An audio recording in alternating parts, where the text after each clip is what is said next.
లంకాపూరు గడ్డ మీద ఓ పొద్దై పొడిసిండు, కన్ను మూసిన తల్లిని చూసి కొలత చెందినాడు. కష్టాలను ఇష్టంగా ఎదురీది ఎదుగుతుండు, సంకల్పంతో ప్రజాభివృద్ధికి పాటు పడుతూ ఉండు. సమాజమే లక్ష్యం అంటూ అడుగులు వేస్తుండు. కులాలను ఐనేకతను, కులాలున్న వ్యత్యాసాలను అందరు విడదీసి మనం బలహీనం చేసిన దేశాన్ని, మన జాతిని, మన కులాలు ఏముంచుకున్నా కానీ ఓకే సోదరులు చెప్పినట్టు అభివృద్ధి పండుగలా దిగచ్చానా లేకపోతే ఏమైనా దిగచ్చానా రాకముందు మాత్రం మీ ముఖాలలో మాత్రం ఈ చిరునవ్వు ఎక్కడ లేకుండా ఎంపేవారు పడేదా ఎవరిని చూసిన మీ దాంట్లో రాజకీయ అవగాహన ఉంది, రాజకీయ చైతన్యం ఉంది, రాజకీయాల్లో పోటీ చేయాలనుకోనండి.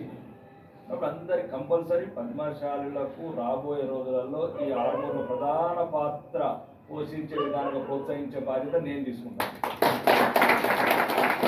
మీ రక్తంలోనే ఈ ధైర్యం ఉంది కాబట్టి రాజకీయాల్లో కూడా ఇదే ధైర్యంతో ముందుకొచ్చి ఇంకా మీకు ప్రధాన సమస్యలు ఉంటాయి.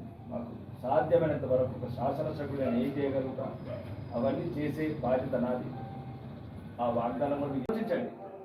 ధర్మం న్యాయం ఎటువైపు ఉంటుందో అటువైపు మీరు సద్వినియోగం నిర్మించండి. నాకు ఓటేయమంటాం కానీ వేదిక కూడా కాదు, అప్పుడు ఆ సమయం వచ్చినప్పుడు చెప్తాను.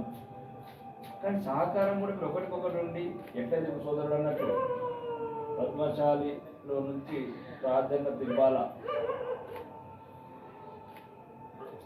అంటే గెలవాలన్న వాడికి బతుకు మీద ఆశించకూడదు. చీనా